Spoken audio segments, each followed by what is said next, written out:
ব্যর্থ মনে হচ্ছে, মা হিসেবে ব্যর্থ। আত্মনাদ করে কণ্ঠে বুবলি খানম বলল, মা বলে ডাকবি না আমাকে।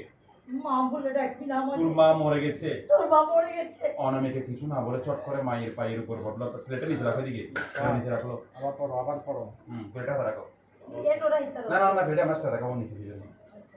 এখানে রাখলে বিছড়ে যাবে। এই লেখা দিন তো সুন্দর বই নাকি? যাই এখানকার ঠিক আছে।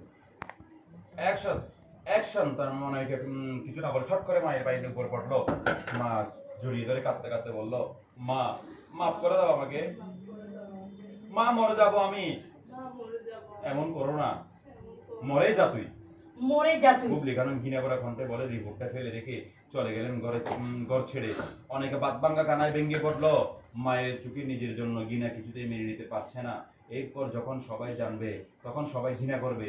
এই ঘৃণার জীবন কি করে মানিয়ে দৃশ্য দেখেন আমি বুক মুখ জুড়লে এই বুঝি সব শেষ। অনেকে কাপা কাপা গলে বলো, মা। বুবলি খানম জলবলা চোখে মেয়ের দিকে চাইলেন। এই দৃষ্টিতে একটা বেদনা ঘৃণা লুকিয়ে আছে, নিজেকে ব্যর্থ মনে হচ্ছে, মা হিসেবে ব্যর্থ। আর্তনাদ কণ্ঠে বুবলি খানম বললেন, মা বলে ডাকবি না আমাকে। মা বলে ডাকবি না আমাকে। তোর মা মরে গেছে। তোর মা মরে গেছে। কিছু না বলে চট করে মায়ের পায়ের উপর পড়লো। মা যদি ধরে কাঁদতে কাঁদতে বললো, মা মা আমি অ্যাকশন এতটা নিচে তাকাই নাই তো।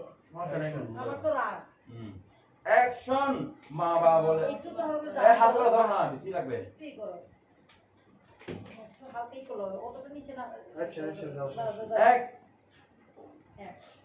অ্যাকশন। পা যদি মা কাঁদতে কাঁদতে বলো, মা মাফ করে দাও আমাকে, মা মরে যাবো আমি। এমন কইরো না, মরে যা তুই। মরে যা তুই। ঘৃণা করে কণ্ঠে বুট বলে ফেলে সেখান থেকে চলে গেলেন।